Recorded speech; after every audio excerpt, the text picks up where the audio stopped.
ایرانی فوج نے شہید رہبر اعلیٰ کی تعزیتی تقریب کے موقع پر امریکہ اور اسرائیل کو تخریبی کارروائی سے باز رہنے کی وارننگ جاری کر دی۔ ختم الانبیاء سینٹرل ہیڈ کوارٹر کے کمانڈر علی عبدالحی نے خبردار کیا کہ اسرائیل یا امریکہ نے آیت اللہ خامنئی کے جنازے کے دوران حملہ کیا تو جواب نہایت سخت ہوگا۔ سیکیورٹی خدشات کے باعث مشتبہ خامنئی کی جنازے میں شرکت پر بے یقینی پیدا ہو گئی۔ تہران سمیت ایران بھر میں سیکیورٹی کے سخت انتظامات کیے گئے ہیں۔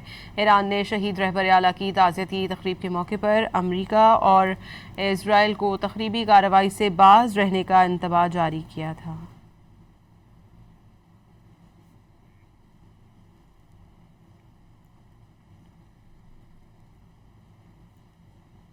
ایرانی فوج نے شہید رہبر اعلیٰ کی تعزیتی تقریب کے موقع پر امریکہ اور اسرائیل کو تخریبی کارروائی سے باز رہنے کی وارننگ جاری کر دی۔